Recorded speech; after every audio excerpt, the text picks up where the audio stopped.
Pada penutupan weekly kemarin, harga kembali berhasil mempertahankan level 4.400 dan sesuai dengan skenario selama 1 minggu ini, bahwa harga akan membuat retest menuju zona imbalance ini setelah terjadi penurunan signifikan, lalu kembali membuat konsolidasi pada hari Jumat kemarin dan berhasil naik untuk mempertahankan level tersebut.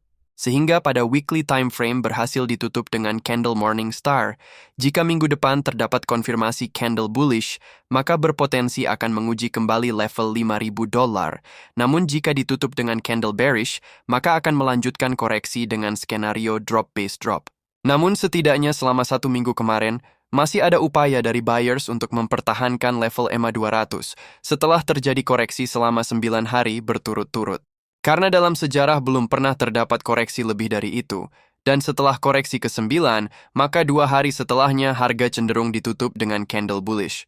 Dan ini kemarin terbukti valid, lalu apakah 1 bulan setelahnya harga mampu ditutup dengan candle bullish karena dari data history semuanya berpotensi ditutup hijau.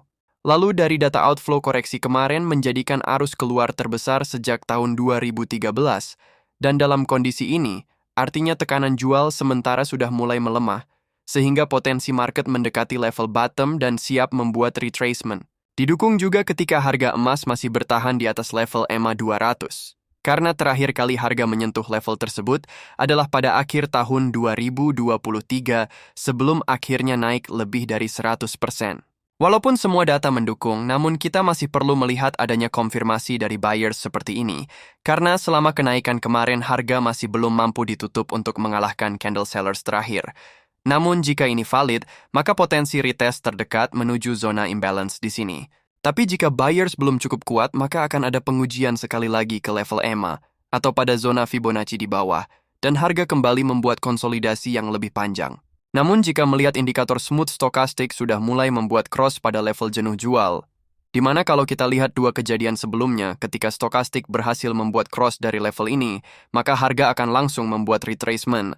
Sehingga jika nanti ini valid, maka harga masih ada peluang untuk menguji area key level di atas. Selanjutnya, kalau kita tambahkan garis channel, maka potensi retracement maksimal adalah menuju area key level $5.000, setelah itu dapat kembali koreksi.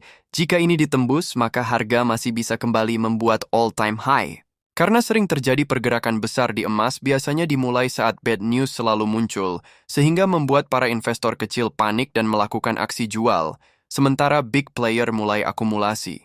Lalu ada sedikit news yang mendorong harga emas kemarin sedikit naik, di mana Trump kembali menambah jeda penyerangan ke fasilitas energi Iran dari awal 5 hari menjadi 10 hari. Hal ini dilakukan karena Trump tahu bahwa pasar obligasi sangat krusial dan berdampak ke seluruh market. Ketika yield mulai naik tinggi, di situ tekanan di sistem keuangan meningkat. Inilah kenapa setiap news sering muncul di timing yang sama, sebagai upaya menjaga stabilitas di pasar. Kalau kita lihat korelasi antara yield dengan emas, yaitu ketika Trump kemarin memberi jeda selama 5 hari, di situ yield terkoreksi dan harga emas sedikit mengalami kenaikan. Sehingga jika tambahan jeda kemarin mampu membuat yield kembali koreksi, maka harga emas akan sedikit lebih hijau. Kembali ke analisa, kita bisa jadikan zona resistance become support ini sebagai key level untuk Senin besok. Jika level ini ditembus, maka harga akan menuju previous daily low atau sampai zona liquidity equal low.